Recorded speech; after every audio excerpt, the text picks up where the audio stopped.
5 minutos. Sigue subiendo, 172. Así que arrancamos, ¿de acuerdo?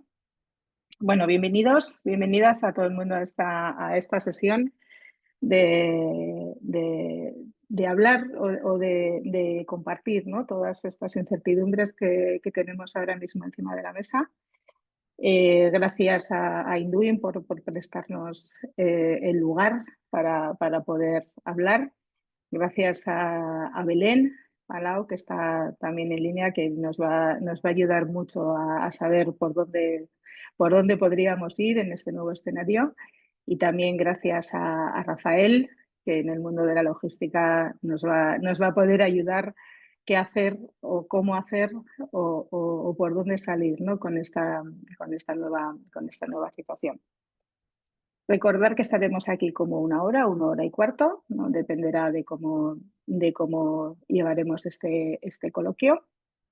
Podéis participar a través del chat, también a través de preguntas y respuestas, que intentaremos llevar de una manera lo más ordenada posible, porque somos muchísima gente conectada y, por favor, si las preguntas se repiten, pues consideraré que están ya contestadas. Cualquier cosa que os quede pendiente, podéis acceder a Induin y se derivarán las preguntas tanto a Belén como a Rafa. Recordar que la sesión está siendo grabada, que será colgada en 2 días en los canales de Induin, en YouTube, en LinkedIn, o sea que la podréis volver a consultar y a ver si en este tiempo os entran llamadas o otro tipo de asuntos en el día a día, ¿no?, que es bastante complicado. Y bueno, a partir de aquí arrancamos, ¿no? Después de, pues no sé, diría yo que de una pandemia, una guerra en Ucrania que no sabemos si iba a finalizar por el mismo señor, además que nos está generando esta nueva situación económica y comercial, una situación mundial. Hemos pasado un colapso marítimo. Hemos pasado muchas cosas, ¿no? Las personas que hemos estado o que hemos vivido las cadenas de suministro a nivel mundial. Entonces ahora se nos abre un escenario que es la incertidumbre al cuadrado, ¿no? Es decir, un representante que toma decisiones de una manera unilateral, saltándose todas las reglas del mercado que hemos conocido hasta ahora, ¿no? Y abriéndonos un nuevo mundo en el que no teníamos experiencia. Entonces, en esta sesión tenemos a 2 profesionales maravillosos, como son Belén y Rafa, que les voy a dejar aquí un tiempo para que se presenten y nos cuenten qué es lo que hacen en su día a día y a qué se dedican. Belén, si quieres comenzar, por favor. Bueno, pues buenos días a todos. Lo primero, gracias a Enduin por darme la posibilidad de participar en este seminario, que parece ser que ha despertado muchísimo interés, con lo cual la convocatoria ha sido un exitazo. Y nada, me presento. Mi nombre, bueno, yo soy Belén Palau, tengo un despacho que estamos situados en Madrid, que está fundamentalmente dedicado al asesoramiento en temas de comercio exterior. Inicialmente decíamos aduanas, pero ya creo que un poco con la dinámica que ha tomado todo el mundo aduanero, nos dedicamos al asesoramiento en temas de comercio exterior. Tenemos, bueno, pues fundamentalmente en el despacho clientes nacionales y clientes internacionales y pues os imaginaréis que los últimos 5 años está siendo una vorágine como consecuencia un poco de la situación geopolítica que estamos sufriendo, pues por las diferentes guerras y la necesidad de reconfigurar las cadenas de suministro. Y este último año, bueno, pues desde que se barruntaba el éxito de Donald Trump en Estados Unidos, pues la verdad es que hemos tenido muchas cuestiones relacionadas con, primero, qué va a pasar. Segundo, cuando gana este señor, ¿qué va a pasar? Y tercero, pues ahora mismo estamos en una situación de qué va a pasar, pero ya a corto plazo y cómo, bueno, pues que es un poco lo que vamos a tratar a día de hoy. Si podemos mitigar, cómo podemos mitigar y qué opciones hay, bueno, pues para intentar, si acaso, reconfigurar un poco las cadenas de suministro, ¿no? Entonces, pues a partir de aquí nosotros contamos con un grupo de 11 profesionales que estamos dedicados a este tipo de asesoramiento Y bueno, pues le cedo la palabra a Rafael y nada, y abierta a la discusión, ¿verdad, Nekane? Muy bien, Belén. Muchas gracias. Muy necesario que se aconseje a las personas las cadenas de suministro, porque a veces hay decisiones que las tomas sobre un Excel y cuando vas dices, ay, ay, ay, que a lo mejor no lo hemos hecho del todo bien, ¿no? Gracias. Rafael, Gracias, tu Carmen, turno.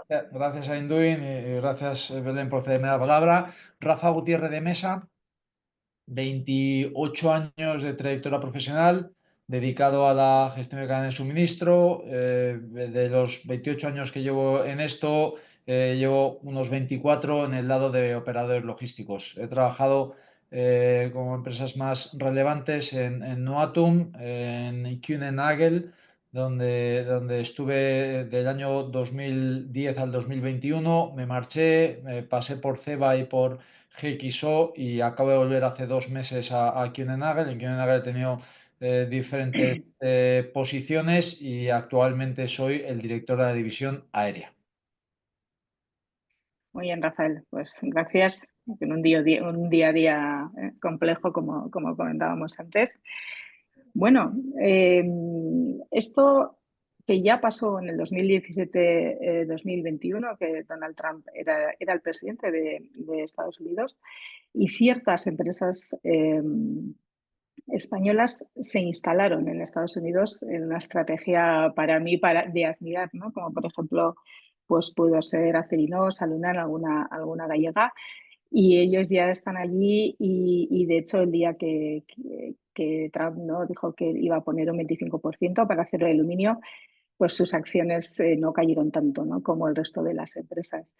Con lo cual, la primera pregunta que, que podemos arrancar es, Belén, ¿merece la pena que montemos fábricas en Estados Unidos? Yo creo que es que esa pregunta es difícil. ¿Por qué? Porque eso es una estrategia a largo plazo, ¿no? Entonces, cuando nos enfrentamos a situaciones como la que estamos viviendo a día de hoy, lo que tenemos que medir son cuáles son las posibilidades a corto, cuáles son las posibilidades a medio y cuáles son las posibilidades a largo. No todas las empresas tienen la capacidad de establecerse en Estados Unidos. ¿Eh? Primero, porque necesitas un pulmón financiero importante y segundo, porque bueno, pues tiene una serie de implicaciones importantes, tanto desde el punto de vista fiscal como desde el punto de vista de bueno, pues, cambiar probablemente determinados aspectos de lo que es la gestión de la empresa. Entonces, ¿merece la pena? Nosotros tenemos en el despacho clientes que efectivamente han tomado la decisión de implantarse en Estados Unidos, ¿vale? Les ha supuesto un esfuerzo económico importante, pero hay pequeñas empresas o empresas medianas españolas que por lo que sea no tienen esa capacidad y entonces, bueno, pues se van a ver impactadas un poco por la situación que tenemos en la actualidad, que es una situación de... Bueno, pues de que estamos sobre un jabón. Realmente no sabemos lo que va a pasar ni a corto ni a medio plazo, porque como bien has dicho antes, nos levantamos hoy con el problema del IVA puesto sobre la Correcto. mesa por el señor Donald Trump y mañana no sabemos con qué nos vamos a levantar. La realidad es que esto está siendo un poco más que globos sonda, ¿sabes? Susto y error, porque no podemos decir otra cosa. Entonces, ¿merece la pena implantarse en Estados Unidos? Es una decisión complicada.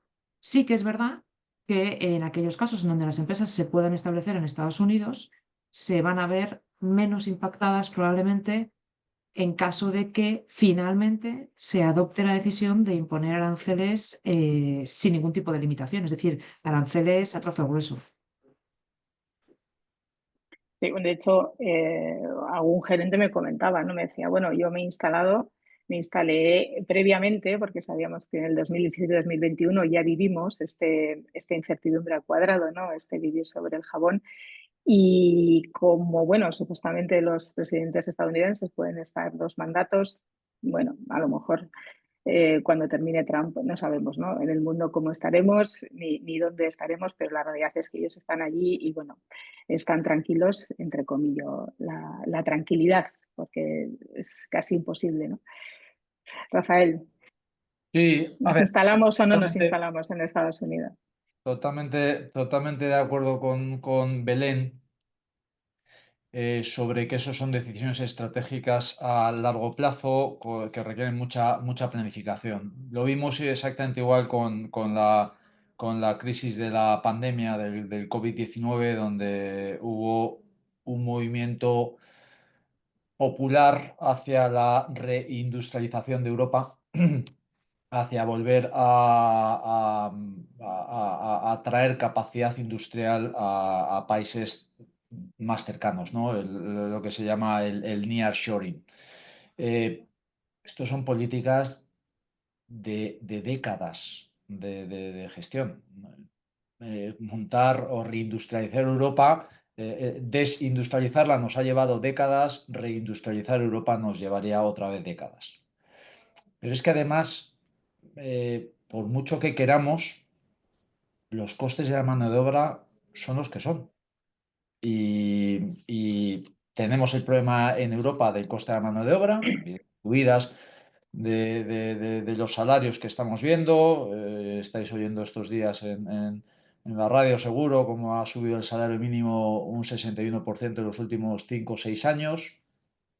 Está muy bien, a mí me encanta que subamos los salarios, lo único que nos hace ser menos competitivos, ¿no?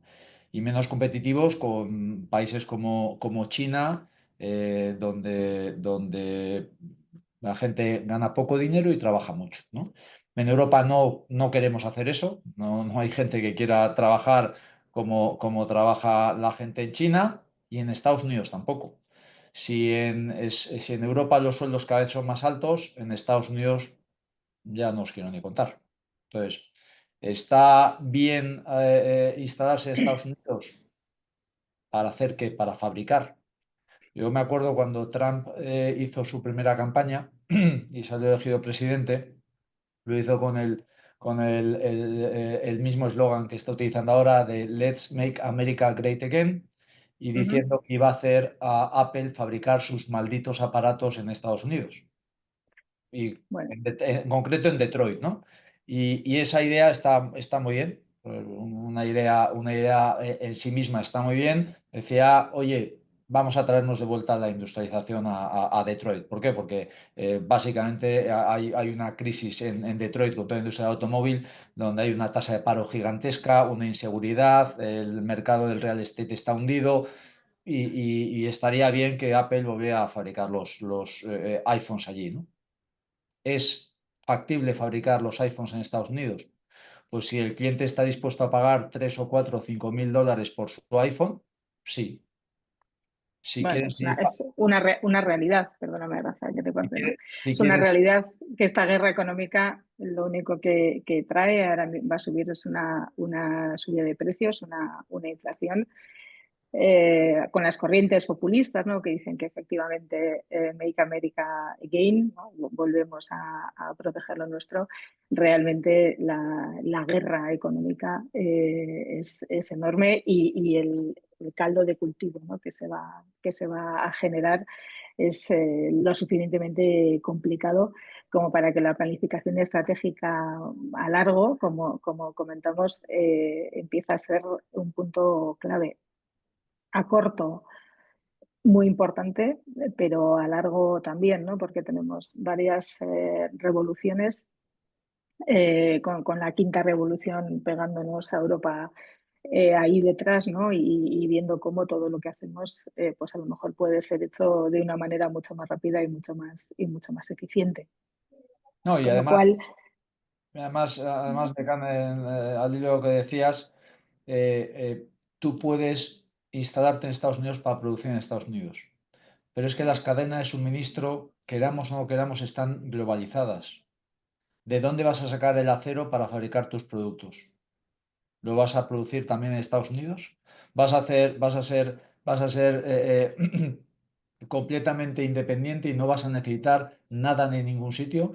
Porque aguas arriba o aguas abajo, tu cadena de suministro se ha afectado. está globalizada. Entonces, si además de tener que pagar el 25% al acero que vayas a importar del país de origen que sea para poder fabricar tus productos, tienes que impactar a tus precios con los costes de la mano de obra en Estados Unidos y con la productividad, pues no solo es el coste de mano de obra, sino la productividad más baja que en China, que hay en Estados Unidos. Al final, el impacto de pagar el arancel, ya os digo yo que va a ser mucho menor que fabricar los aparatos de Apple en Detroit. Bueno, entonces parece que Europa necesita empezar a pensar de otra manera, ¿no?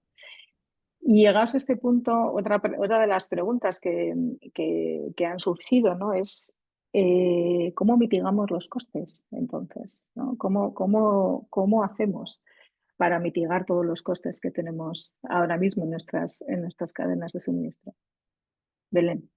Bueno, yo creo que aquí es un tema bastante técnico. Yo creo que aquí que hay dos conceptos que tenemos que empezar a manejar, que históricamente algunas empresas lo han manejado, otros no. Fundamentalmente es el origen de los productos, es decir, dónde fabrico mis productos, dónde se produce la última transformación sustancial de mi producto, para ver si cuando el producto que exporto con destino a Estados Unidos tiene o no tiene el origen bien chino, para que me apliquen el arancel a trazo grueso, o bien de la Unión Europea, en función un poco de finalmente cómo se decidan imponer los aranceles. Yo soy de la teoría que creo que probablemente los aranceles vamos a estar en una situación similar a la del 2018, es decir, vamos a exponer un arancel global para el acero y para el aluminio, y luego lo que van a ver son selectivos, o sea, aranceles selectivos por origen de país. El problema que tenemos aquí en la Unión Europea es que las normas de origen son unas, ¿vale? Y en Estados Unidos las normas de origen son otras. Y esto hay que ser muy consciente, ¿vale? Que un producto desde el punto de vista de la normativa comunitaria sea de origen no preferencial europeo, porque no tenemos un tratado de libre comercio con Estados Unidos, con lo cual no tenemos origen preferencial, ¿vale? No quiere decir que Estados Unidos nos lo reconozca. Podemos tener situaciones en donde importamos materia prima de China, transformamos aquí en la Unión Europea y desde el punto de vista de la normativa europea, la mercancía adquiere origen europeo, ¿vale? Y cuando llega a Estados Unidos no lo reconoce y lo considera chino. Luego, lo primero que hay que hacer por parte de las empresas para intentar mitigar un poco este tipo es empezar a tomarse en serio el tema del origen. Si lo que estamos hablando es de empresas que se dedican a fabricar aceite, pues mal, porque el origen es donde está el árbol, ¿vale? De donde sale el fruto. Pero si de lo que estamos hablando son de empresas industriales que lo que hacen es importar materia prima para transformar aquí en la Unión Europea, podremos hacer un análisis de origen e intentar, de alguna forma, incluso modificar el origen de los productos. Es decir, como bien ha dicho Rafael, nuestras cadenas de suministro están totalmente globalizadas y en función del peso que tenga cada uno de los componentes podemos incluso llegar a modificar el origen. Pero no conforme a la normativa europea, sino conforme a la normativa americana, ¿vale? Y eso es importante tenerlo en cuenta. Eso por un lado. Y por otro lado, bueno, pues al final lo que tenemos también que intentar es tener muy claro que en Estados Unidos también se revisa toda la parte de lo que es la clasificación arancelaria. Nosotros en aduanas, a la hora de pagar los aranceles, ¿vale? Tenemos dos conceptos, o digamos tres conceptos, que es clasificación, origen y valor. En esos tres conceptos es en los que tendríamos que trabajar. Uno, en el origen.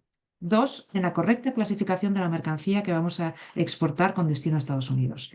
Y tres, en la configuración del valor de nuestros productos en el momento de la importación, puesto que el coste arancelario se aplica sobre el valor de los productos.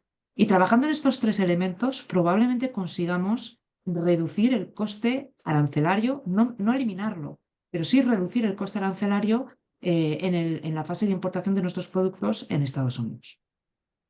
Muy bien, Belén. La verdad es que es un gusto oírte. Lo bien que nos explicas cómo podemos trabajar, ¿no? en reducir todo todo lo que nos viene. Rafael, ¿cómo mitigamos todos los costes que nos van a poner aquí No, en Europa? totalmente de acuerdo con Belén en respecto al origen de la mercancía, y además voy a aprovechar que estoy viendo en el chat que nos hacen una pregunta. Lourdes dice, teniendo filial en el Reino Unido, ¿podemos modificar el origen del producto? ¿Qué condiciones está previsto para el Reino Unido en cuanto a aranceles? Y te la dejo votando, Belén, para que la contestes tú. Si quieres, la contesto yo, ¿eh? Bueno, vamos a ver, como sabemos todos, Reino Unido ya no es Unión Europea. Entonces, como no es Unión Europea, al final el régimen que va a tener con Estados Unidos va a depender un poco de los tratados o de las negociaciones que esté llevando a nivel individual con Estados Unidos. Si os dais cuenta, de Reino Unido, Estados Unidos no ha dicho ni mu. Pero fundamentalmente, ¿por qué? Porque si vemos las estadísticas digamos, de Eurostat, digamos, los principales socios comerciales, entre comillas, de Estados Unidos durante el año 2023 han sido la Unión Europea, ha sido México, ha sido Canadá y ha sido China. Reino Unido entra dentro de ese grueso o de esa cesta gruesa de otros socios comerciales, con lo cual Reino Unido no es un problema para Trump en tanto en cuanto no es el principal socio, si queréis, comercial de Estados Unidos y no es el que más importa en Estados Unidos. Reino Unido tiene el problema que tiene la Unión Europea.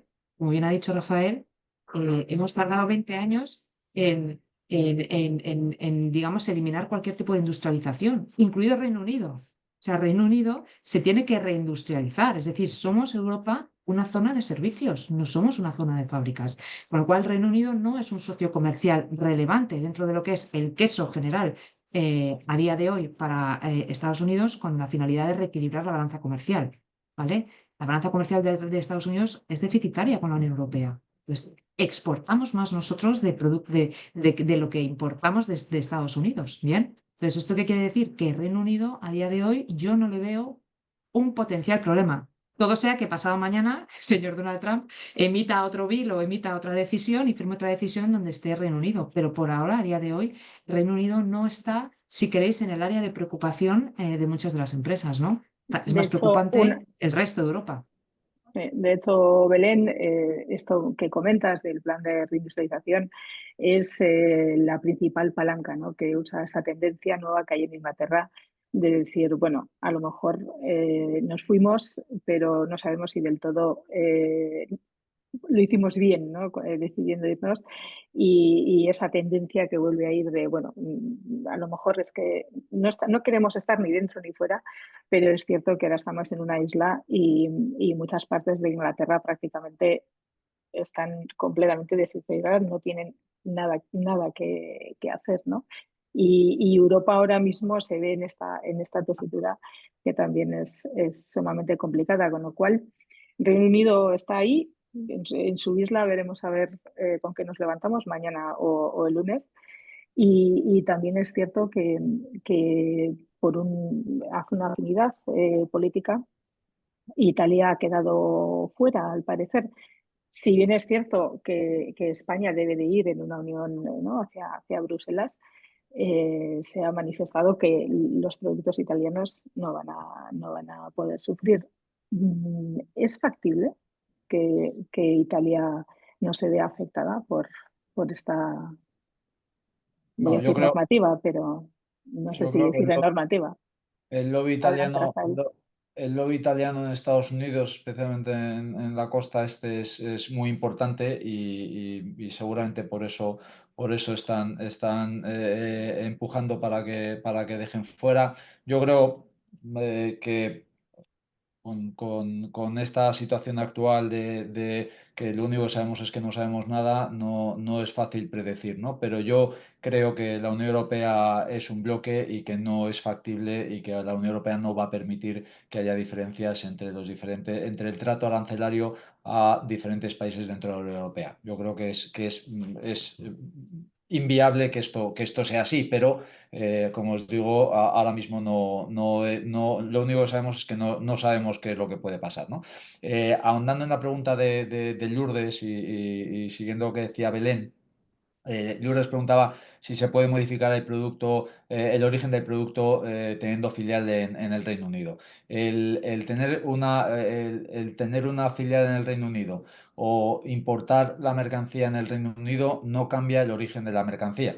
Entonces, la respuesta es no. Da igual que tú lo vendas desde tu filial en Reino Unido o desde la filial en España, el origen de la mercancía se rige por dónde se ha aportado el valor añadido, lo había dicho antes Belén, ¿no? Y haber importado el producto, nacionalizado el producto en la Unión Europea o haber nacionalizado el producto en el Reino Unido no hace que ese producto tenga origen Reino Unido o origen Unión Europea, ¿eh? Entonces, no es así. De hecho, yo creo que lo decía Belén al principio muy acertadamente, yo creo que estamos en general manejando mal el origen de la mercancía en muchos casos, ¿eh? Y se está declarando mercancía con origen Unión Europea cuando la mercancía se ha fabricado en China o se ha fabricado en Turquía y la estamos declarando como mercancía comunitaria a efectos de exportarla a México con un Euro 1. Y una mercancía que se ha fabricado en China no puede ir con un Euro 1 a México, ¿no? O sea que hay bastante mala praxis generalizada hasta que en la aduana abren el contenedor y ven la etiqueta donde viene el Made in China o empiezan a pedir información sobre dónde, cuál es el proceso y qué es lo qué toallas fabricado en la Unión Europea. Que como no las has fabricado en Portugal, va a ser difícil que las hayas fabricado dentro de la Unión Europea, ¿eh? Hay De otra hecho, pregunta. perdóname, Rafael, disculpas. Esta responsabilidad de cada empresa, ¿no? de ejercer y de ejercer una praxis correcta y legal y hacerlo bien, ¿no? Porque parece que es cierto que, bueno, como ha pasado, ¿no? y pasa, pues seguimos en esta dinámica, pero necesitamos ponernos mucho las pilas en conocimiento aduanero, tanto de importación como de exportación. Hay otra pregunta Canés, para... si me Leo, sí, voy a me leerla. permitís hacer un matiz a lo que ha dicho Rafael y en Sí, por relación con el tema supuesto. de Italia que planteabas, y es que, Sí. de acuerdo con las estadísticas de Eurostat, los 3 países con la balanza comercial deficitaria con Estados Unidos son España, que tenemos 5.705 millones de euros de déficit comercial con Estados Unidos, Bélgica y Holanda. Italia no tiene una balanza comercial deficitaria. Lo que se hizo en el año 2018 con el tema de los aranceles por el caso de Boeing y de Airbus fue que Estados Unidos seleccionó por productos y por países, ¿vale? La imposición de determinados aranceles. Ejemplo, en España se impuso el arancel a la aceituna de mesa, al aceite de oliva, a los cítricos originarios de Valencia y demás, ¿vale? Sí cabe la posibilidad de que se establezcan aranceles por país. Otra cosa es que la Unión Europea, como bien ha señalado Rafael, tiene que reaccionar en bloque, pero Estados Unidos sí tiene la capacidad de imponer aranceles por país. En la industria del aceite, ¿qué se planteó en aquella época? Porque se planteó, lo que se impuso fue un arancel al aceite español, pero no al aceite italiano. Sabes que Correcto. fundamentalmente el aceite que se vende en Estados Unidos lo venden marcas italianas, ¿vale? Entonces, ¿qué se hizo? Bueno, pues se hicieron estudios para intentar modificar el origen de ese aceite mediante la utilización de sistemas de maridaje con tipos diferentes de aceites de oliva, ¿vale? En Italia, es decir, las grandes partidas de aceite salían de aquí, de Córdoba, y se mandaban a Sí, Italia para ser objeto de modificación en materia eso de es. origen. Por eso Eso es tan es. importante el análisis de origen y como bien ha señalado Rafael, es que no hay una praxis correcta en España en materia de origen, ¿eh? Y esto hay que tenerlo muy claro. ¿Por qué? Porque Estados Unidos no admite la mentira. O sea, perdonad el chascarrillo, pero en Estados Unidos no se copian los exámenes. En Estados Unidos no se miente. Entonces, el importar una mercancía diciendo que tiene un origen italiano cuando es aceite originario 100% de Córdoba puede plantearnos un problema serio. Y no os quiero contar si lo que son contratistas con el gobierno americano, ¿vale? Entonces, ahí nos dejan fuera de juego. Con lo cual, yo insisto en el tema de origen. Es una cuestión fundamental y hay que empezar a ponerse las pilas en el tema de origen. Y perdona De si te hecho, he hay contado que. antes, pero No, bueno, es que yo quería de matizar esto. hecho, sí, sí, gracias, Belén, por la aportación. De hecho, ahí se descubrió, ¿no? la cantidad de aceite español que se derivaba a Italia para después venderlo a Estados Unidos como aceite italiano. Sí, sí, lo han hecho muy bien, siempre los italianos han sabido vender muy bien. A lo mejor el sur de España no ha sabido, ¿no? hacer ese marketing tan bueno. Bueno, teníamos aquí otra pregunta en el chat para Belén de Ana María González. Pregunta, ¿cuál es la principal diferencia en relación al origen en la normativa americana versus la europea? Pues esa pregunta es enorme. Puede dar. Es muy Pues extensa, sí, Ana es muy María. Sí, es amplia. verdad que es muy extensa. Pero A bueno, ver, si el fuese una origen, píldora, el origen de los productos, tal y como se ha señalado anteriormente, se determina en función del último país donde se ha producido la transformación sustancial. Esto es una regla generalizada, ¿vale? A nivel de todo el mundo. Bien. A partir de ahí, ¿qué nos pasa? Pues que cuando no hay un tratado de libre comercio, los estados o los territorios son libres de establecer sus normativas de origen, ¿vale? ¿Qué pasa? Bueno, pues que con Estados Unidos Europa no tiene un tratado de libre comercio y por lo tanto la normativa que aplica Europa en materia de origen preferencial o no preferencial, ¿vale? Que está recogida en el Código Aduanero y su normativa de desarrollo, no tiene por qué ser respetada por Estados Unidos, ¿vale? Entonces, Estados Unidos en determinadas cuestiones tiene reglas específicas, ¿vale? Pues en cuestiones como, por ejemplo, no sé, en la industria farmacéutica me comentaban hace poco que si tú importas un precursor de China, lo sometes a transformación aquí en Europa y posteriormente exportas el producto terminado en medicamentos a Estados Unidos en la parte de la industria farmacéutica no reconoce esa transformación como una transformación sustancial. Entonces hay que ir producto por producto y precursor por precursor para ir haciendo ese análisis, ¿vale? Con lo cual no es, o sea, es una pregunta muy vasta. Y luego en cuanto a lo que es el grado de transformación sustancial, hay 3 reglas específicas. Uno es el cambio de partida arancelaria, el otro de ellos es el peso de los componentes, ¿vale? Que se han incorporado. Y por último, bueno, pues hay una regla de cierre, que es la regla de minimis, en virtud de la cual se considera que un producto a nivel global es de origen del país donde se ha producido la última transformación, siempre y cuando haya componentes cuyo importe de valor no supere el 10% del valor ex-worth del producto, ¿vale? Eso, que es una regla de minimis, en función de la partida arancelaria, puede ser un 10, puede ser un 15, puede ser un 20, dependiendo un poco de la normativa que haya implantado el territorio de destino del producto. Por lo tanto, por eso es tan fundamental hacer ese análisis de origen, pero no desde el punto de vista de la normativa europea, sino desde el punto de vista de dónde voy a enviar el producto, ¿vale? Si hay un tratado de libre comercio, por supuesto, hay que mirar la normativa europea, pero si no hay tratado de libre comercio, nos tenemos que ir a los criterios que aplica Estados Unidos.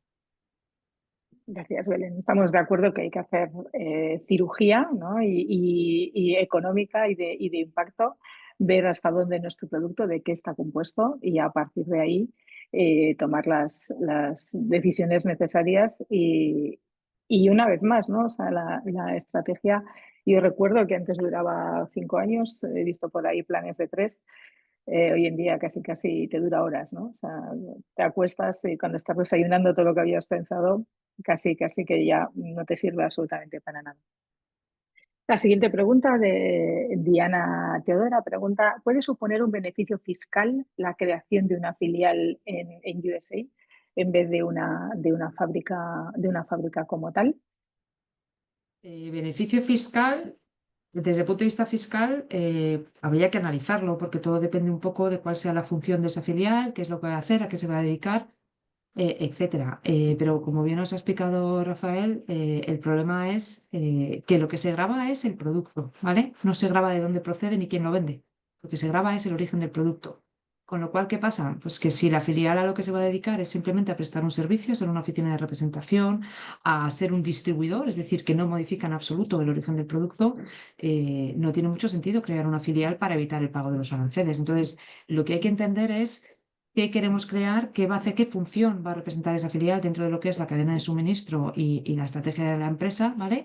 Y luego, posteriormente, efectivamente, hacer un tema de análisis fiscal, ¿vale? Porque evidentemente hay que repatriar beneficios y habría que un poco tener en cuenta pues, todos los impactos fiscales en Estados Unidos y luego cómo se produce la repatriación de beneficios. Aquí todos estamos para ganar dinero y lo que hay que hacer es aportar valor al accionista, con lo cual lo que hay que mirar un poco también es el impacto fiscal, ¿no?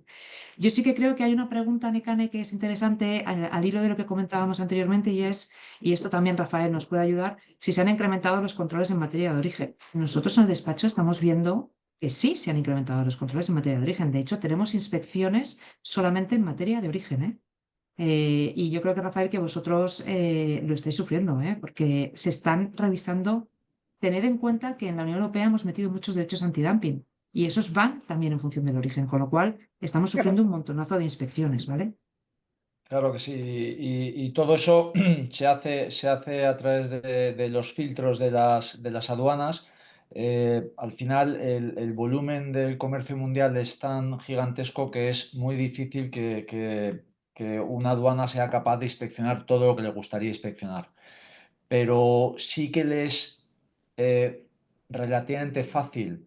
Y yo creo el Big Data va a ayudar todavía más a las aduanas a poder implementar ese tipo de controles, identificar origen, partida arancelaria, valores por kilo, por tonelada, exportadores, importadores que estén haciendo, no estén cumpliendo las normativas y todo eso deriva en que la aduana es capaz de ser más francotirador y seleccionar exactamente dónde quiere mirar, ¿no? Yo lo he visto hace años en China con el acero, que ha sido una pelea global desde hace muchos años, y con la mercancía, por ejemplo, que no tiene valor comercial.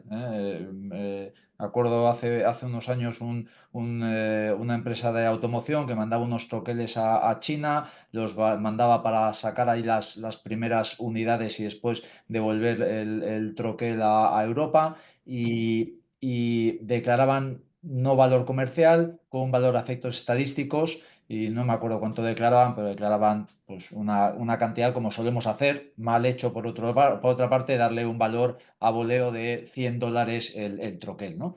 Y la aduana china lo único que hace es ver cuál es el peso de la mercancía, sabe cómo cotiza el acero en el mercado mundial, si ese troquel pesa 500 kilos y el acero cotiza a $1000, el coste del acero de ese troquel son $500. Es que no hay que hacer mucho cálculo, es muy fácil. Cotiza a $1000 la tonelada, 500 kilos son $500, más la transformación. Si tú le das un valor de $100, de 150, de $200, pensando que como no tiene valor comercial, ¿qué más da? Pues a China para la importación y te empieza a pedir y te empieza a analizar qué es lo que estás haciendo, ¿no? Entonces, tenemos que tener uno, está prohibido vender y declarar valores en la aduana, sea con factura comercial o sin valor comercial, por debajo de los costes. El dumping, que ya hemos hablado hace unos minutos, está prohibido, no se puede hacer, y tenemos que ser suficientemente inteligentes para saber cuándo puedes declarar un valor un poco por declararlo y cuando realmente hay datos conocidos por todo el mundo para que la aduana pueda saber cuál es el coste real de ese producto. Bueno, entonces tenemos ahí un ojo que está mirando, y a partir de ahora entiendo que va a empezar a mirar si hasta ahora ya había subido un poquitín, ¿no? Esta clavija de presión. Desde luego que ahora, tanto cuando sale aquí como cuando llega a Estados Unidos, toda la documentación que acompaña, pues Rafael, nuestros aéreos, nuestros contenedores, desde luego tiene que ir perfecta, porque si no ya sabemos que el gran lío, ¿no?, que se nos montó también con Reino Unido cuando cambió de un día para otro, y ahí cada uno iba con lo que iba, ¿no? A raíz de todo esto surge otra pregunta, que es si habrá, o pensamos que habrá, un aumento de la intermediación entre países, ¿no?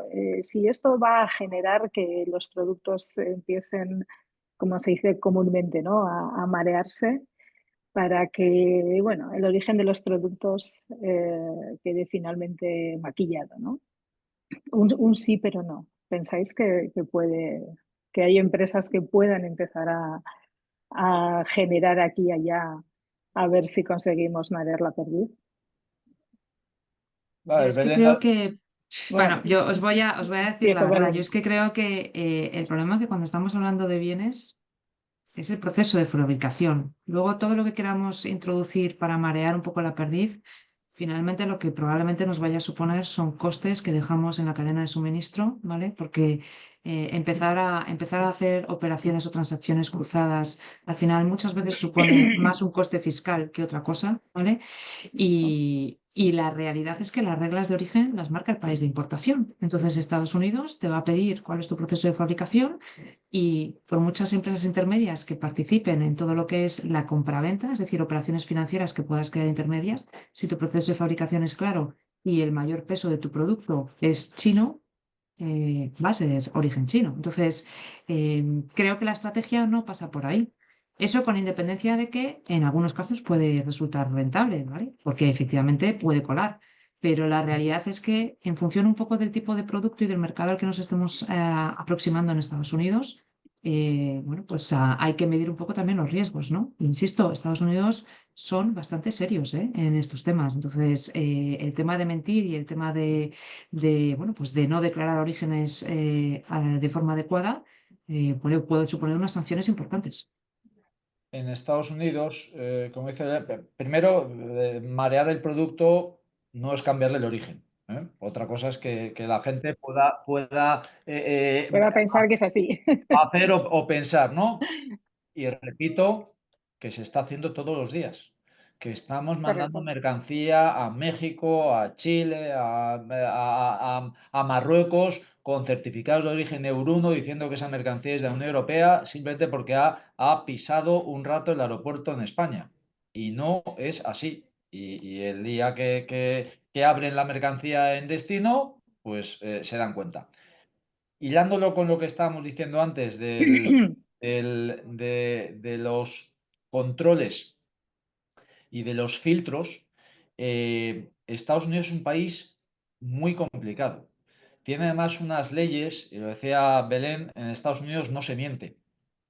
Y no se miente porque si mientes y una autoridad en Estados Unidos sabe que has mentido, tu vida va a ser muy complicada. Tienen leyes de extraterritorialidad que hacen que puedan, Estados Unidos se considera facultado para juzgar a cualquier persona que haya participado en una operación donde hayan utilizado un activo en Estados Unidos. Y un activo en Estados Unidos es que haya pasado por un servidor de Amazon, que hayas utilizado una cuenta de Gmail, que tengas un empleado norteamericano en la compañía. Esas son las leyes del control de comercio o el trade compliance, el trade control, son hiper complicadas, tanto en el Reino Unido como en Estados Unidos. Como en Estados Unidos vean que realmente estás mintiendo y que estás mintiendo a propósito, que no es simplemente un error, sino que es que hay una trama, los resultados de eso pueden ser constitutivos de delito y de cárcel en Estados Unidos, ¿eh? Y en Estados Unidos, yo os digo que jugar con operaciones en Estados Unidos es lo mismo que mandar mercancía norteamericana a Corea del Norte o a Siria o a cualquiera de los países que están bajo embargo. Es una cosa hiper seria y que nos lo tenemos que tomar muy en serio. No solo por las repercusiones que puede tener a nuestra empresa, a nuestro producto, sino porque muchas de estas cosas pueden tener repercusiones penales en Estados Unidos. Y una cosa es tener un error y otra cosa es deliberadamente decir que el producto tiene un origen diferente al que tienen para evitar el pagar impuestos en Estados Unidos, porque eso puede llegar a ser delito federal, igual que es aquí, por cierto, el fraude de IVA, a partir de 120.000 euros. Pues Creo es que muy aquí curioso, Rafael, cómo, discúlpame, Belén, es muy curioso cómo esta imagen, ¿no?, que tenemos de Estados Unidos tremendamente rígida, ¿no?, y tremendamente estricta en cuanto a lo que traemos o a lo que llevamos. Sin embargo, podemos ver en los medios, ¿no?, una imagen prácticamente pues como una Matrix, ¿no?, de quién manda, ¿no?, un presidente sentado, un hombre que no sabemos si realmente que es el que manda, ¿no?, con su hijo dormido y prácticamente casi pegándole los mocos, ¿no?, en el despacho Oval, con lo cual es verdad que los que estamos, los profesionales sabemos de todo esto y sabemos lo que implica, pero también tenemos que tener en cuenta que tenemos unos medios, una televisión, ¿no?, que ahora mismo nos está enseñando algo que dista mucho, ¿no?, de toda la imagen que teníamos del mundo conocido, y esto nos lleva a una serie de reflexiones de hacia dónde vamos realmente, ¿no?, de quién manda realmente. Bueno, tenemos más preguntas aquí. Estíbaliz Allistón me pregunta: quisiéramos saber cuál es la normativa equivalente en USA del CAO para ver cuáles son sus reglas de origen. Muchas gracias. Bueno, yo las reglas de origen, si las queréis saber, las tenéis publicadas en la página web de las aduanas estadounidenses. Lo que pasa que es verdad que luego tenéis que ir viendo estado por estado si hay algún tipo de desarrollo específico o concreto para ese estado, ¿vale? En la Unión Europea tenemos lo que son las informaciones arancelarias vinculantes en materia de origen, ¿vale?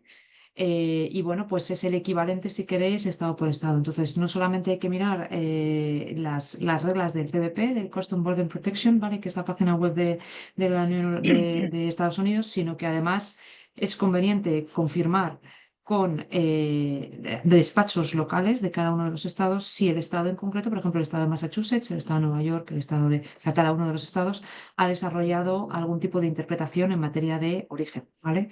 Con lo cual, por eso os digo que es un tema complicado. No hay un CAU específico, o sea, hay unas normativas de origen que están recogidas bueno, pues en las leyes específicas que se aplican en materia de aduanas, pero luego hay que ir estado por estado viendo si hay interpretaciones específicas. Con lo cual nuevamente toca hacer esa cirugía, ¿no? De ir buceando y buscando la documentación para hacerlo perfectamente bien y que nadie pueda venir a decirte, usted puso esto y resulta que era lo otro, ¿no? O sea, toca, yo entiendo que muchas horas de estudio y de ponerse a mirar dónde estamos, qué estamos haciendo y a partir de ahí tomar las decisiones que sean, que en algunas situaciones puede ser pues bueno, analizar cuál es nuestro nivel de ventas en Estados Unidos y ver que realmente pues es un mercado que tenemos que empezar a verlo de otra manera. Miguel Belén, gracias. Seguimos. Nos hemos dejado una pregunta, perdón, Nekane, Perdóname, Rafael. Javier, que si podía repetir, Uy, Belén, sí, sí, el 10% disculparme, de transformación, ¿a qué se refería? disculparme. En- Javier, com- Sí, sí. como os he explicado, en materia de origen hay una serie de conceptos a tener en cuenta, ¿vale? De cara a determinar el origen. Fundamentalmente es si se ha producido una transformación sustancial o no, ¿vale? Y para el cálculo de esa transformación sustancial lo que tenemos que conocer es el coste de los componentes que lleva nuestro producto, ¿vale? Si esos costes de los componentes, digamos, representan más de un 90% del producto, ¿vale? Se considera que ese producto está enteramente tenido, y esto es normativa de la Unión Europea, repito, en el país donde se ha producido la última transformación sustancial, es decir, si miramos Europa como lugar de fabricación en la Unión Europea. Hay una regla de que nos permiten hasta un máximo de un 10%, ¿vale? De componentes no originarios en cuanto a valor, ¿vale? Valor determinado en condiciones ex-works. ¿Qué quiere decir? Que si yo tengo un producto que es un producto compuesto y está hecho un 90% de producto de origen europeo y un 10% de producto de origen no europeo, ese producto se considera originario. Pongamos un ejemplo. Si tengo una mesa, ¿vale? En donde toda la madera de la mesa es de origen europeo y parte de los componentes de esa mesa, como pueden ser los tornillos y los pernios, son de origen chino, pero su valor no supera el 10% del valor ex-work del producto final, ese producto tendría origen europeo, ¿vale? Eso es una regla que llamamos, digamos, desde el punto de vista técnico, la regla de minimis, ¿vale? Y es una regla que es comúnmente aceptada. Otra cosa es que en función de la partida arancelaria del producto, esa regla de minimis se puede ver ampliada, ¿vale? En el sentido de que hay determinados productos donde la regla de minimis pasa a ser un 15%. Eso es con normativa europea. Estados Unidos la regla de minimis para determinados productos la acepta, para otros no. Para otros te exige que sea 100% originario del país donde se ha producido el producto, ¿vale? Y esa es un poco la regla del 10%. Muy bien, Belén, gracias. Y perdón, Javier, por haber saltado tu pregunta. Ana María González nos dice, en vuestra experiencia con la aduana de USA, ¿consideráis que puede ser una ayuda en esta situación de controles de origen que la gestión de la importación sea realizada por una empresa CTPAT en Estados Unidos y que la empresa de origen sea OEA? Bueno, yo respondo y luego probablemente también Rafael les puede También, responder, ¿no? Vamos a ver, el CTPAT es un certificado de seguridad, ¿vale? No es un certificado aduanero. Entonces, en tanto que certificado de seguridad, lo que hace es dotar a la cadena de suministro de determinados elementos de seguridad, ¿vale? El CTPAT, este certificado se concede por Estados Unidos y se puede conceder a empresas europeas y para ello vienen los auditores de Estados Unidos a revisar que efectivamente la empresa europea cumple con los requerimientos en materia de seguridad. El OEA, que nosotros conocemos en la Unión Europea, es un certificado que se divide en dos. Uno es la de simplificaciones aduaneras y el otro es el de seguridad.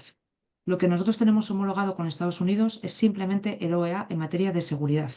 No hay una homologación en materia de simplificaciones aduaneras.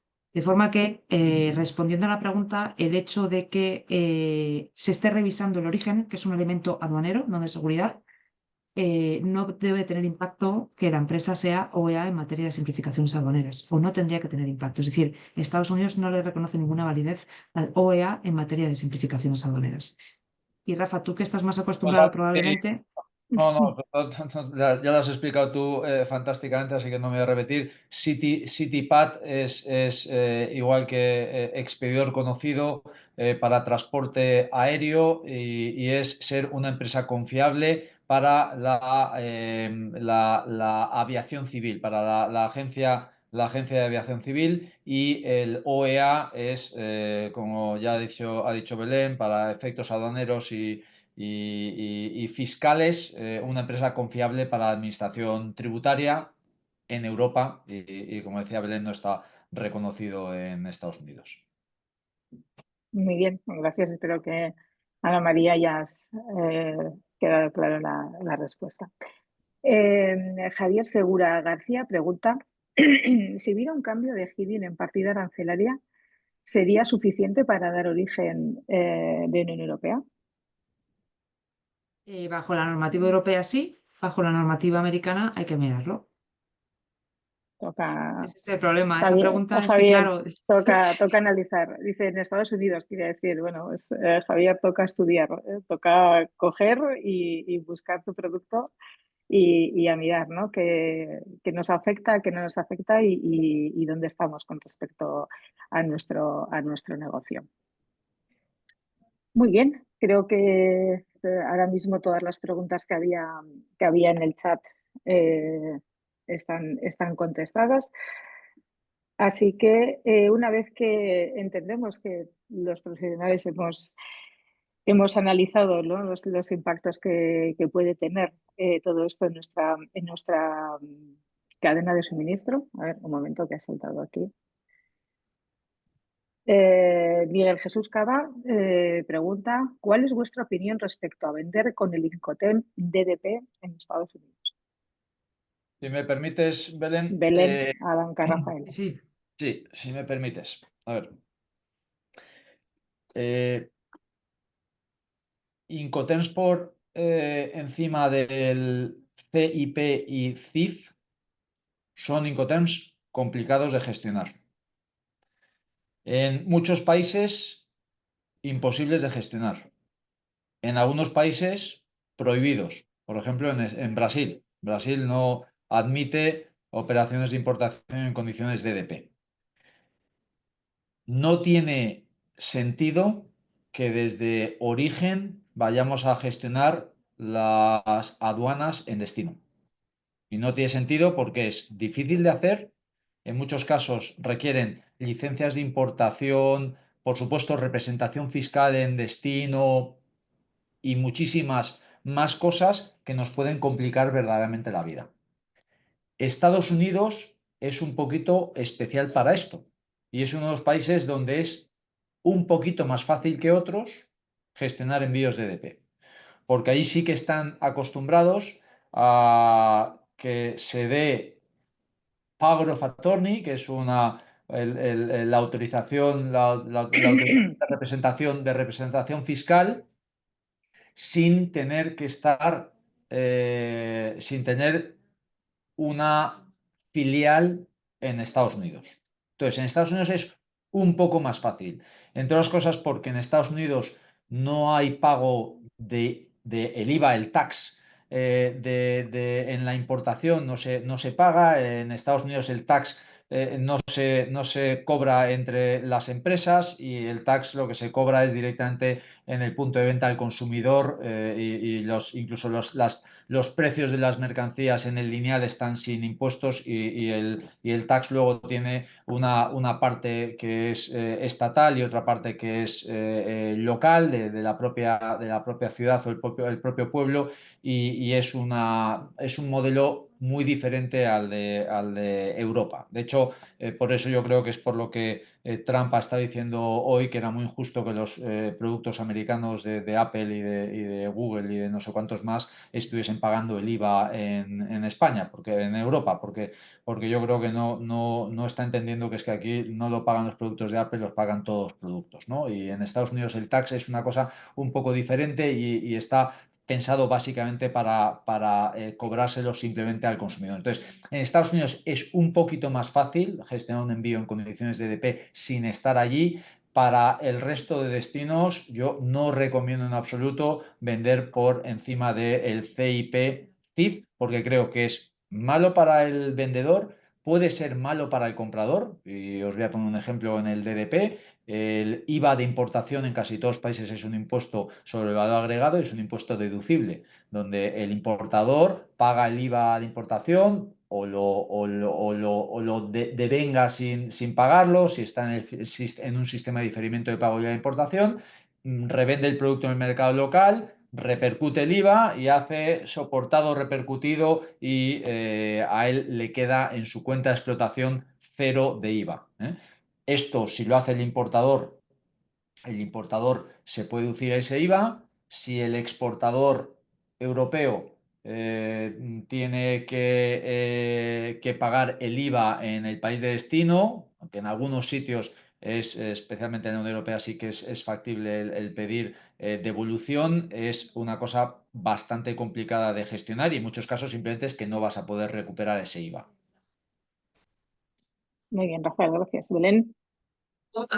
Punto de vista estratégico, como bien ha dicho Rafa, hay dos Incoterms que siempre decimos, o sea, se nos ponen los pelos como escarpias. El primero es el Xworks y el segundo es el DDP. O sea, son Incoterms que realmente siempre recomendamos no utilizar. El Xworks es porque no controlas para nada dónde va el producto y entonces supone un riesgo por parte del vendedor. Y en el caso del DDP, yo creo que cualquier persona que haya firmado un contrato de DDP a día de hoy para venta de productos en Estados Unidos, independientemente de lo que está explicando Rafa, está asumiendo un riesgo importante y es tener que pagar el coste del arancel y no poder recuperarlo, ¿eh? O sea, estamos jugando con precios y si firmamos en condiciones de DDP, el arancel lo paga el importador, es decir, el vendedor, la empresa española que vaya a vender en condiciones de DP. Si el contrato no está bien cerrado y las cláusulas no están actualizadas de forma que cualquier impacto, cualquier incremento desde el punto de vista impositivo pueda ser asumido por ambas partes o incluso parte por el comprador, al final te acabas comiendo el margen de la operativa y de la operación. Luego, condiciones de DP es un Incoterm muy, muy complicado, por no decir casi que prohibido en operaciones de comercio exterior. Y repito, Xworks también. Totalmente de acuerdo, Muy Belén. bien. Lo hemos visto ya en el Reino Unido. En el Reino Unido había muchos contratos en condiciones de EDP, pensando que era Unión Europea, que total no había aranceles y el IVA tampoco se pagaba porque eran operaciones intracomunitarias. Hasta que Muy ha bien. llegado el Brexit y ha salido el Reino Unido de la Unión Europea y ahora puede haber aranceles que en general no los hay en general, ¿eh? No los hay, no siempre, ¿eh? Porque si el origen de la mercancía es China, la estamos importando en España, vuelve a importarse en el Reino Unido y tiene que pagar el arancel de nuevo en el Reino Unido, pero es que además está el IVA por en medio y hay muchos exportadores que están teniendo verdaderos problemas con contratos que llevan desde hace muchos años en el Reino Unido simplemente por no enterarse de que hoy el sistema arancelario es uno y mañana puede ser otro diferente. Hoy la Unión Europea tiene 27 países, mañana puede tener 26, 25 o 32. Y Muy aquí bien, pues quiero entonces, poner encima de la mesa que no solamente es un impacto arancelario, es que los derechos antidumping están ahí, ¿vale? Y estamos viendo antidumpings desde el 25% medidas de salvaguardia hasta el 78,3%. Entonces, nos comemos el margen de la operación. El tema de los Incoterms es algo que hay que mirar con lupa. muy bien, pues Miguel Jesús te había hecho la pregunta, huir de este Incoterm, de DDP. y mirar muy bien qué firmamos con nuestros clientes, porque desde luego nos comemos el margen y podemos meter la operación en negativo incluso, ¿no? Si llega a ese 78 que indica Belén. Virginia UE San Martín pregunta, volviendo al tema del origen de una máquina que se ensambla en España a partir de componentes de origen europeo y no europeo, aunque el tanto por ciento de no europeo sea superior al marcado por la norma de minimis, ¿no se considera el ensamblaje una modificación sustancial? Los componentes de forma individual no tienen la función de una máquina compleja completa. A ver, el ensamblaje es una manipulación usual, ¿vale? Eso viene así definido en la normativa aduanera, no es una transformación sustancial. Otra cosa es que si nosotros miramos el proceso productivo de esta empresa, lo que está haciendo probablemente es una serie de componentes, ¿vale? Meterlos en una máquina, ¿vale? Y lo que hay que ver es en esa regla de minimis cuantificar el coste, ¿vale? De eso, digamos, de esos servicios de ensamblaje para ver si junto con lo que es el coste de los componentes de origen europeo, llegamos a esa regla de minimis del 90% todo de origen europeo, ¿vale? Pero lo fundamental es que el ensamblaje no es una transformación sustancial, ¿vale? El ensamblaje se considera manipulación usual. ¿Esto qué quiere decir? Que desde el punto de vista de la normativa europea, el criterio de dónde se produce la última transformación sustancial, ¿vale? No se podría aplicar y tendríamos que ir siempre al criterio de coste. Entonces, para ir al criterio de coste, tendríamos que ver cuánto representan los servicios de ensamblaje y junto con el porcentaje de coste de los componentes europeos, determinar si supera ese 90% o no lo supera. Ensamblar una televisión en la Unión Europea no No hace que es esa televisión transformación. sea comunitaria. Es el mejor de los ejemplos que lo hemos hecho muchos años en Europa del Este y se creía que así importabas con aranceles más bajos del 16 o del... No me acuerdo exactamente cuál es el arancel, creo que era el 16% de una televisión, de una televisión. Y después está la clasificación aceralia que tiene más de arte que de ciencia, ¿eh? Porque esa televisión puede ser una televisión, puede ser un monitor de ordenador, puede ser un monitor de una máquina de rayos X, y hay que ver cuál es la función, el uso último, para qué se puede utilizar, para qué no. Es un tema muy complejo la clasificación arancelaria y el origen de la mercancía. Muy bien, indica Virginia que estábamos hablando de una máquina industrial de un coste superior a 100.000 euros, ¿de acuerdo?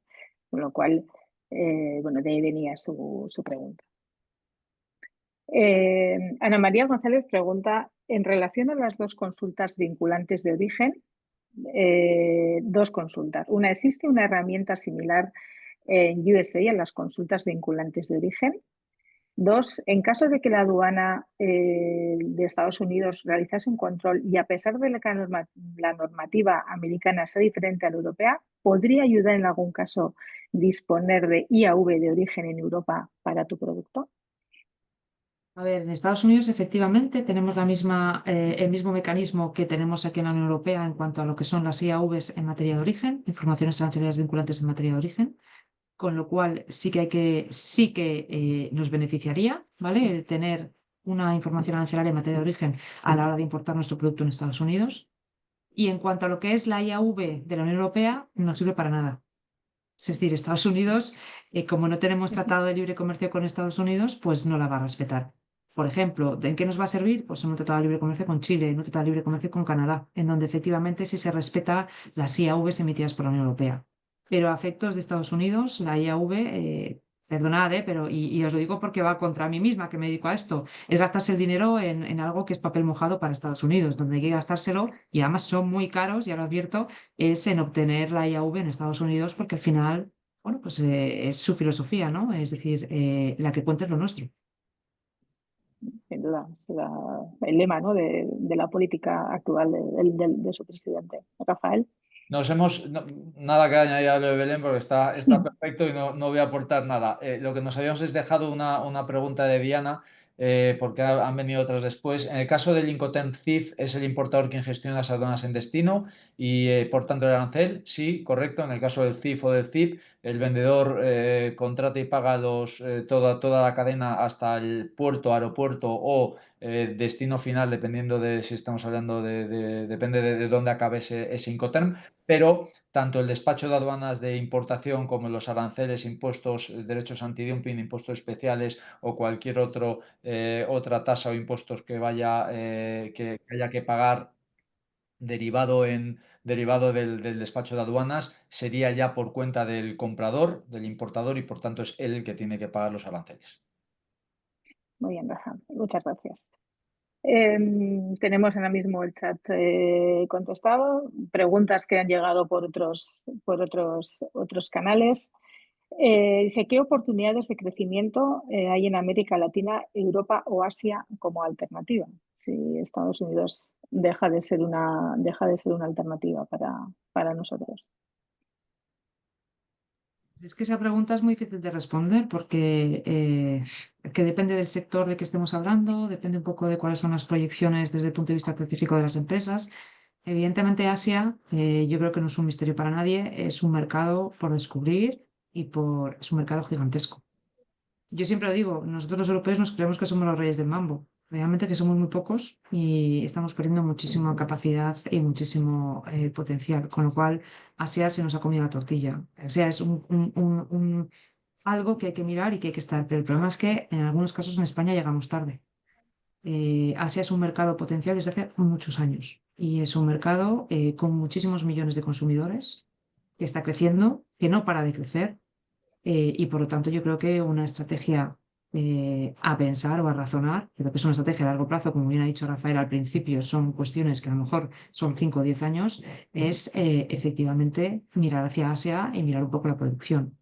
Latinoamérica tiene el problema un poco bueno, pues de las situaciones políticas, ¿no? Yo creo que Latinoamérica vamos un poco a rebufo, pues porque los cambios de presidencias y la situación geopolítica a veces pesa más en Latinoamérica que bueno, pues que lo que es la decisión económica. Entonces, Latinoamérica, yo creo que son, bueno, países, pues por ejemplo Brasil, en donde yo, sinceramente, como ha dicho Rafael, es de los pocos países en donde no invertiría. Es muy complicado entrar, es muy complicada la fiscalidad y es un país que, aunque tiene un potencial de crecimiento muy importante, hay que pensarse seriamente si se quiere invertir o no. Entonces, la pregunta es que es muy genérica. Yo lo siento, responder así, porque a lo mejor dices, oye, no se ha respondido, pero es que es complicado.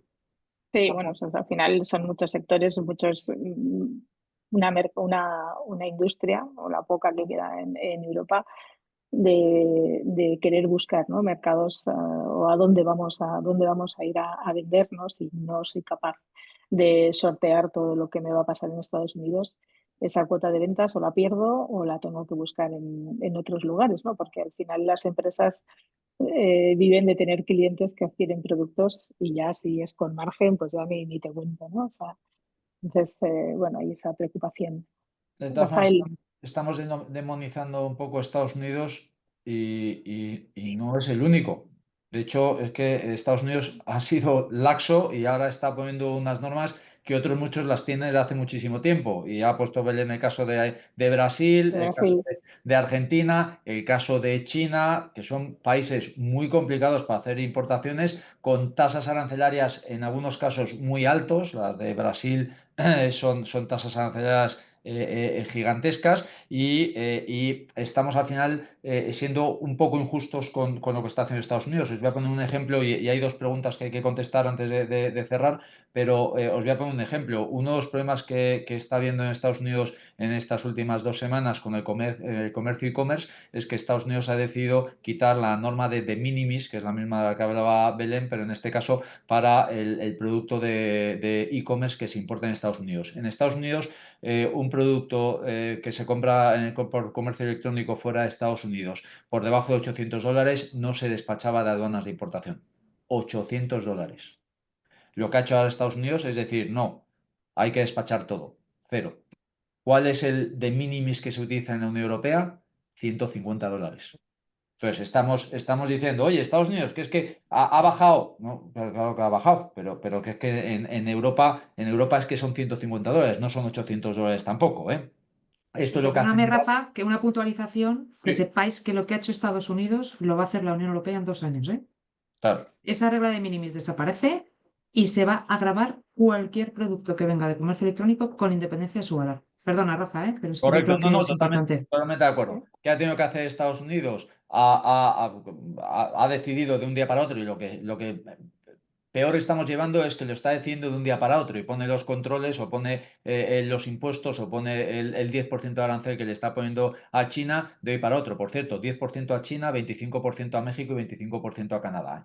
Ese 10% al final, Shein o Temu, los grandes retailers de e-commerce, no les afectaría tanto. Les afecta mucho más tener que despachar cada uno de los envíos pequeños de 2 kilos, de 3 kilos que están introduciendo en Estados Unidos y tener que pagar un despacho de aduanas de importación que igual en Estados Unidos son 50, 100 dólares para una mercancía que vale $3. Es que lo de menos sería el 10%. Temu y Shein pagarían encantadas el 10% del valor, lo incrementarían en el precio del producto y en vez de 3 valdría 3,30, pero es que el problema es que ahora van a tener que despachar la mercancía que vale 3 euros y entonces es que no van a poder vender esa mercancía porque va a valer 100 más 3. Desde luego, eso además ha generado un enorme atasco, ¿no?, en los operadores logísticos estadounidenses que llevan, sobre todo, como ha dicho Rafael, Tein y Semu, esos pequeños paquetes, ropa, cosméticos, etcétera. Ahora lo tienen que pasar todo por la aduana y están ahí intentando gestionar esos miles de paquetes que entran en el país prácticamente todos los días. Carlas Piqueras pregunta, ¿recomendáis solicitar el REX para países como Reino Unido y Chile? ¿Nos ponemos en el ojo de la aduana para el control del origen de las mercancías? ¿Sería fundamental primero nominar el origen de nuestros productos? A ver, nosotros cuando hacemos un análisis de cara a las solicitudes de REX, lo que siempre recomendamos es analizar previamente lo que llamas nominar el origen de los productos. Es decir, lo que no se puede presentar es una solicitud de REX ante la aduana sin tener claro cuál es el proceso de fabricación y sin tener, en caso de que no fabriquemos, las declaraciones de larga duración de los proveedores, ¿vale? Solicitar una autorización REX única y exclusivamente delimitando lo que es la partida arancelaria del producto, sin tener claro cuál es el proceso de fabricación del producto, o en caso de que no seamos los fabricantes, tener toda la documentación soporte para acreditar el origen, a mí me parece un riesgo. ¿Por qué? Porque es levantar la voz de alarma ante la aduana si previamente has estado exportando con certificados de origen EU1 para poder acogerte al Tratado de Libre Comercio, ¿vale? O con declaraciones en factura en el caso de Reino Unido cuando sean inferior de valor de 6.000 euros. Yo, el tema de las autorizaciones de exportador autorizado y de REX, hay que hacer un análisis previo en materia de origen. La aduana, por ejemplo, nosotros en el despacho nos está emitiendo requerimientos de 5 o 6 folios y nos pide que se acredite el origen o el proceso de fabricación de todos los productos que queremos meter dentro de la autorización REX. Con lo cual, ojo con pedir este tipo de autorizaciones porque se están poniendo serios en tema de origen. Dicho esto, sea REX o no sea REX, no se puede exportar un producto a Chile bajo el convenio EUR1 si la mercancía no es europea, no es comunitaria. Es que estamos, yo ya lo he visto esto, no, yo no pido el REX porque a ver si, no, si es que estás incumpliendo la normativa de cualquiera de los casos. O sea, eh, el origen del producto es el origen del producto, independientemente de que vayas con el REX o vayas con un EUR1. No puedes emitir un EUR1 si la mercancía no es comunitaria. Lo podrás emitir para parte de tu envío, que es comunitario. Para la parte que no es comunitario, no podrás hacerlo. Muy bien, sí, gracias. Seguimos. Rafael Recio pregunta, ¿habrá variaciones en la política medioambiental europea que está desarrollando sistemas de ajuste en frontera de carbono como el CBAM? Bueno, yo, si me permitís, entendemos que el CBAM es proteccionista también. Aquí un poco tenemos esta dualidad de que estamos de alguna manera criticando a Estados Unidos porque intenta proteger, ¿no?, de alguna manera bien. Sabemos que después es dato libre comercio, ¿no?, en el otro lado, pero el CBAM es un ajuste exactamente, bueno, pues parecido, ¿no?, para saber qué hacen nuestros proveedores fuera de la Comunidad Económica Europea y ver qué estamos produciendo por ahí fuera, y entonces ese impacto tener que pagarlo. Mi opinión es que sí, y la política medioambiental. Sabemos que Europa es la primera que regula, a pesar de que Asia desarrolla y Estados Unidos innova. Y mi opinión es que sí, que esto seguirá en auge. O sea, No, Belén y Rafael, ¿cómo lo veis? totalmente de acuerdo. al transporte respecta, seguro que habéis oído ya hablar de la política medioambiental SAF para el transporte aéreo, donde están obligando ahora a las compañías aéreas a mezclar su combustible con un mínimo de un 2% de combustible biodegradable, lo que está generando recargos sobre los precios del flete. Ese 2% dentro de, me parece, el 2029 tiene que pasar al 6% y entre el 2050 tiene que ser el 100%. Estamos, repito, demonizando a Estados Unidos cuando Europa lleva haciendo lo mismo un montón de tiempo y lleva obligando a las empresas a hacer cosas a efectos medioambientales no es más también por la ecología o por la protección de datos, pero no son más que impuestos, igual que está ahora mismo Estados Unidos aplicándolo un poco más violentamente con los aranceles. Yo Bien, hemos aquí, pasado 3 minutos. si me Disculpa, permitís un bien. minuto, aunque hayamos Sí. pasado, creo que el CBAM tiene muchísimas implicaciones, ¿vale? No solamente, para mí no es una medida proteccionista, ¿vale? Es una medida que lo que pretende es eliminar problemas de competitividad o dumping medioambiental, ¿vale? Entonces, lo que se trata es de poner en las mismas circunstancias o en la misma situación de punto de partida a los fabricantes extranjeros o a los fabricantes no residentes en la Unión Europea que producen fuera de la Unión Europea en cuanto a lo que es el coste medioambiental de los productos y intentar equilibrar las normas de competencia en materia de medio ambiente. No creo que haya variaciones en la política medioambiental, como bien ha dicho Nicani y como bien ha dicho Rafael. O sea, tenemos que partir de la idea de que el CBAM es un instrumento que se introduce como consecuencia del Pacto Verde. Hay un objetivo que es el 2030, hay un objetivo que es el 2050 de reducción de emisiones y esa es la bandera de la Comisión Europea, tanto de la primera comisión de la señora von der Leyen como de la segunda, que reiteramos, que es la misma comisión que la primera, con los mismos objetivos. Por lo tanto, yo creo que el CBAM no se va a eliminar. Otra cosa es que sea una isla, ¿vale? Porque el resto del mundo no vaya a adoptar la misma política. Y en eso es en lo que se está trabajando a día de hoy con la Unión Europea. La Unión Europea está intentando cerrar los acuerdos de reconocimiento con otros estados para el tema del CBAM y le está costando un montón.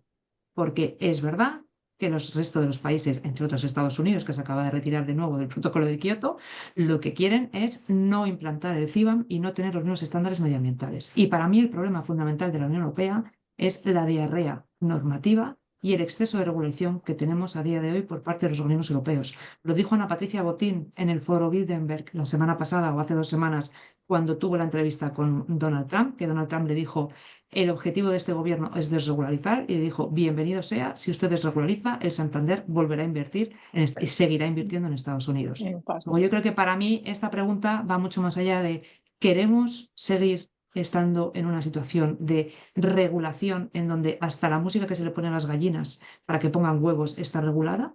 ¿O necesitamos desregular de alguna manera para facilitar el comercio internacional? Morir, ¿no? En nuestra propia regulación, como ahora mismo indica mucha gente, ¿no? Que vamos a morir de leyes.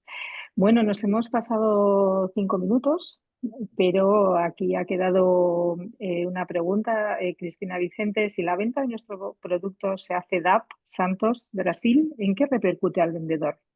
Que el vendedor va a tener que pagar todos los gastos hasta el lugar de entrega que se haya convenido, que puede ser la frontera, el puerto, el aeropuerto o el destino final. Dependiendo de que sea el destino final, el puerto o el aeropuerto, los gastos que va a tener que soportar son unos u otros. Lo que sí que está claro es que en el DAP, el despacho de aduanas de importación y todos los impuestos conectados con ese despacho de aduanas de importación, que en Brasil son muchos, van a quedar por cuenta del importador, lo cual es mucho más eficiente y mucho más fácil de gestionar para el exportador.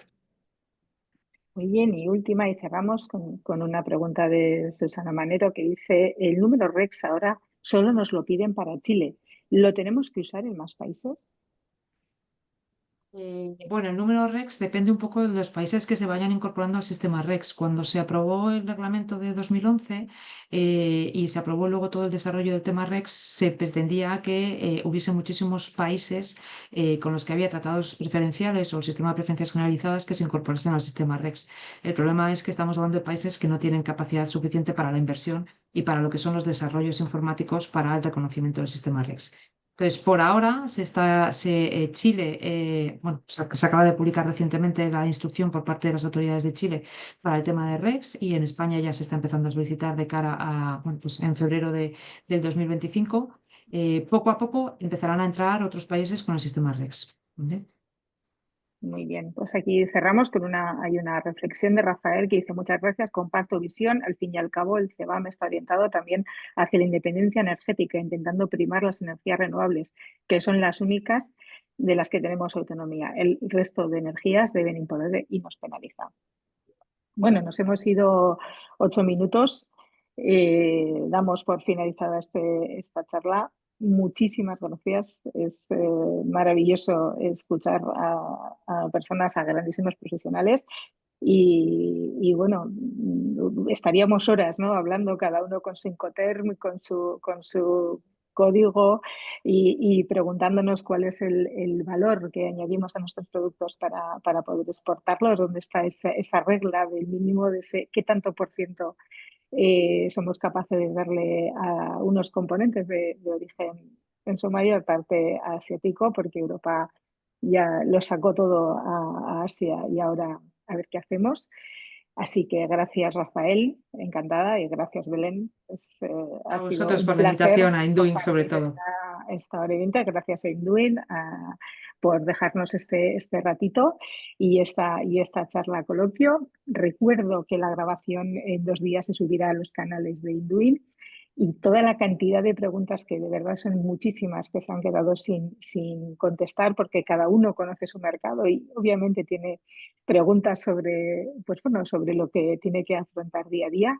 Si por favor las podéis dirigir a Induin, y a partir de ahí las derivaremos tanto a Belén como a Rafael. Así que buen viernes, buen fin de semana. Esperemos que no salten muchos marrones de aquí hasta que abandonéis vuestras oficinas. Y bueno, nos vemos en la siguiente. Gracias.